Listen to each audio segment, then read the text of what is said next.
몇 년 전, 나는 대학교 동아리 친구들과 함께 여름 방학을 맞아 작은 시골 마을로 여행을 갔다. 그 마을은 고즈넉한 풍경 덕분에 여유를 만끽할 수 있는 곳으로 유명했지만 우리에게는 또 다른 목적이 있었다. 그곳에는 오래된 폐가가 하나 있었는데 지역 주민들 사이에서는 그곳이 귀신이 출몰하는 집으로 알려져 있었다. 우리는 그 폐가에서 하룻밤을 보내기로 했다. 그때까지만 해도 우리는 그저 젊음에 취해 모험을 갈망하는 철없는 대학생들일 뿐이었다. 마을에 도착한 우리는 해가 지기 전에 마을 이곳저곳을 돌아다니며 구경했다. 주민들은 우리가 폐가에 갈 것이라는 말을 듣고는 당장이라도 말릴 듯한 표정으로 우리를 쳐다보았지만 별다른 충고는 하지 않았다. 그들의 침묵은 오히려 우리를 더 궁금하게 만들었다. 어느덧 해가 지고 우리는 폐가로 향했다. 그 집은 마을의 가장자리에 위치해 있었고 오랫동안 관리가 되지 않아 주변은 잡초와 나무로 우거져 있었다. 집의 외관은 사람이 살았던 흔적이 무색할 만큼 삭고 나이가 있었고 부서진 창틀과 문은 집이 오랜 세월 동안 외면당했음을 보여주고 있었다. 우리는 함께 집 안으로 들어섰고 곧바로 소름 끼치는 추위가 온몸을 엄습하는 것을 느꼈다. 그 순간 저는 이 결정이 잘못되었음을 직감했다. 그러나 친구들 앞에서 겁쟁이가 되고 싶지 않아 입을 다물었다. 우리는 각자 손전등을 들고 집안을 탐색하기 시작했다. 그 집은 외관보다 훨씬 넓었고 곳곳에 먼지가 쌓여 있었다. 방마다 낡은 가구들과 버려진 생활용품도 있었고 일부는 누군가 갑작스레 떠난 듯한 흔적을 남기고 있었다. 우리가 찾던 공포는 쉽게 찾아오지 않았다. 몇몇 친구는 실망한 듯 농담을 던졌고 다른 친구는 폐가에서의 밤을 기념하기 위해 사진을 찍으며 웃고 떠들었다. 그러나 어느 순간 나는 집안 깊숙한 곳에서 이상한 소리를 들었다. 처음에는 바람 소리나 쥐가 내는 소리라고 생각했지만 점점 소리가 명확해졌다. 그것은 마치 누군가 울고 있는 듯한 애처로운 소리였다. 나는 그 소리가 어디서 나는지 확인하기 위해 친구들과 함께 소리가 나는 방향으로 발걸음을 옮겼다. 우리가 도착한 곳은 지하실로 내려가는 계단이었다. 지하실은 문이 부서져 있었고 그곳에서 더한 오한이 느껴졌다. 친구들과 나는 손전등을 비추며 천천히 계단을 내려갔다. 지하실은 예상대로 어둡고 습기가 가득했다. 그곳에서 우리는 한 여자의 모습을 보았다. 그녀는 지하실 구석에 웅크리고 앉아 흐느끼고 있었다. 그녀의 존재는 실루엣만 어렴풋이 보일 뿐이었고 얼굴은 긴 머리카락 뒤에 숨겨져 있었다. 순간 우리 중 한 명이 놀라 소리쳤고 그 소리에 여자는 고개를 들었다. 하지만 그녀의 얼굴에는 눈, 코, 입이 전혀 없었다. 그녀는 얼굴이 없는 귀신이었던 것이다. 공포에 질려 우리는 서둘러 지하실을 빠져나와 밖으로 도망쳤다. 그날 밤 우리는 마을로 돌아와 그곳에서 하룻밤을 묵었고 다음 날 아침 일찍 귀경했다.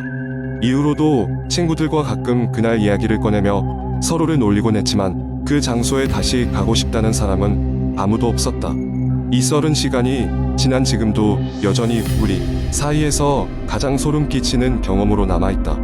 마을 사람들은 왜 그렇게 우리를 말리려 했는지 그리고 그 집에는 정말 어떤 사연이 있었던 것인지 알 길은 없지만 그날 이후 나는 초자연적인 존재에 대해 함부로 도전하지 않기로 했다. 두 번째 이야기. 한국 인터넷에는 많은 공포썰들이 돌아다니고 있습니다. 이 이야기들은 대개 미스터리하고 오싹한 분위기를 자아내며 때로는 실화에 기반을 둔 것처럼 보이기도 합니다. 다음은 그런 공포썰 중 하나를 길게 풀어본 것입니다. 이야기는 한적한 시골 마을에서 시작됩니다. 이 마을은 아름다운 자연 경관으로 유명하지만 한편으로는 오래된 전설과 기묘한 사건들로 둘러싸여 있습니다. 그중 가장 유명한 것은 숲속의 여인이라고 불리는 정체불명의 존재에 관한 것입니다. 윤태수라는 젊은 사진작가가 있었습니다. 그는 도시의 번잡함을 벗어나 새로운 영감을 찾기 위해 이 시골 마을로 향했습니다. 태수는 마을에 도착한 첫날부터 이상한 소문을 들었습니다. 마을 사람들은 저마다 숲에서 어떤 여인을 봤다는 이야기를 했고 그 여인은 밤이 되면 숲 가장자리에 나타나 어딘가로 사라진다는 것이었습니다. 호기심이 많은 태수는 이 이야기에 매료되었습니다. 태수는 그 이야기를 사진으로 담고자 결심했습니다. 그는 해가 지는 늦은 오후 카메라를 들고 숲으로 향했습니다. 그의 목적은 숲속의 여인을 포착하는 것이었지만 사실 그는 그저 무언가 신비로운 것을 찍고 싶었을 뿐이었습니다. 숲으로 들어가면서 태수는 오래된 나무들이 만드는 그림자와 시원한 저녁 바람에 감쌌고 기묘한 느낌을 받았습니다. 그리고 그는 낡고 쓰러져가는 작은 오두막을 발견했습니다. 그곳에서 밤을 보내기로 결정한 그는 오두막에 들어가 자리를 잡았습니다. 날이 어두워질수록 숲은 더 깊은 정적에 휩싸였고 태수는 조용히 기다리기 시작했습니다. 자정이 가까우셨을 때 멀리서 희미한 노랫소리가 들려왔습니다. 목소리는 아름답고도 애처로웠으며 무언가 안타까운 사연을 담고 있는 듯했습니다. 태수는 그 방향을 따라 조심스럽게 걸음을 옮겼습니다. 숲은 너무나도 어두워서 그는 한 발짝 내딛는 것이 조심스러웠지만 그럼에도 불구하고 그의 호기심은 본능적으로 그 소리의 근원지를 향했습니다. 결국 깊은 숲속의 작은 공터 앞에 도착했을 때 그는 정신을 차릴 수 없었습니다. 달빛 아래에서 한 여인이 춤을 추고 있었습니다. 그녀는 은은한 흰옷을 입었고 한껏 감정에 젖은 표정으로 춤을 추고 있었습니다. 태수는 숨을 죽이며 멀리서 그녀를 지켜봤습니다. 한참의 시간이 지나자 여인은 춤을 멈추고 공터 가장자리로 사라졌습니다. 태수는 그 순간을 놓치지 않고 카메라의 셔터를 눌렀습니다. 하지만 이상하게도 그가 돌아오는 길에 찍은 사진을 확인했을 때 어떤 사진에도 여인은 찍히지 않았습니다. 그는 믿을 수 없었습니다. 여전히 그녀가 춤추던 모습이 눈앞에 생생했기 때문입니다. 그날 이후 태수는 마을에 머무는 동안 매일 밤 숲을 찾았습니다. 그리고 늘 여인은 같은 시간에 같은 장소에서 나타났습니다. 하지만 언제나 사진에는 그녀의 모습이 담기지 않았습니다. 마치 그녀가 실존하는 것이 아니라 그의 상상 속에서만 존재하는 듯 했습니다. 그러던 어느 날 태수는 마을의 한 노인과 이야기를 나누게 되었습니다. 노인은 오래전에 이 마을에 살던 한 여인의 이야기를 들려주었습니다. 그녀는 어떤 마을 사람과 사랑에 빠졌지만 비극적인 사건으로 인해 서로 떨어지게 되었고 그녀는 그 슬픔을 견디지 못해 숲속에서 생을 마감했다고 합니다. 그 후로 그녀의 영혼은 이 숲을 떠돌며 아직도 그녀의 사랑을 기다리고 있다고 했습니다. 태수는 그 이야기를 들으며 소름이 끼쳤습니다. 다시는 숲을 찾지 않기로 결심한 그는 마을을 떠나기로 했습니다. 하지만 그가 떠나기 전날 이상하게도 태수는 마지막으로 숲을 보고 싶다는 생각에 사로잡혔습니다. 그날 밤 그는 다시 한번 숲을 향했고 이번에는 여인을 향해 말했습니다. 당신을 잊지 않겠습니다. 안녕히 계세요. 이후로 태수는 숲에 가지 않았고 마을을 떠난 후에도 다시는 그 여인을 볼 수 없었습니다. 하지만 그는 그녀가 진정 사랑했던 사람과 다시 만날 수 있기를 바라며 사진 대신 그녀의 이야기를 사람들에게 전하고 다녔습니다. 여전히 그 밤의 기억은 그의 마음속 깊은 곳에 박혀 그가 찍는 모든 사진에 은밀히 그녀의 흔적을 남기고 있었습니다. 이렇게 마을의 전설은 또 하나의 이야기가 되어 사람들 입에 오르내리게 되었습니다. 그리고 태수가 봤던 것들이 과연 환상이었는지 아니면 진짜였는지는 여전히 숲속 어딘가에 남아 미스터리로 남아 있습니다. 세 번째 이야기. 며칠 전 나는 인터넷에서 화제가 되고 있는 한 공포 썰을 우연히 보게 되었다. 그 썰은 인터넷 커뮤니티에서 새벽이 되면 더 많은 사람들이 몰려든다는 바로 그 장소에서 올라온 것이었다. 많은 사람들이 처음에는 흥미로 시작했다가 결국에는 소름 끼치는 결말 때문에 잠을 못 이룬다는 그 이야기였다. 썰의 시작은 어느 한적한 시골 마을의 오래된 작은 외딴 집에서 시작되었다. 주인공은 도심에서의 바쁜 생활을 뒤로하고 조용한 시골 생활을 희망하며 그 집으로 이사를 오게 되었다. 마을 사람들은 그 집에 대해 다소 꺼림칙하게 여기는 듯했지만 주인공은 크게 신경 쓰지 않았다.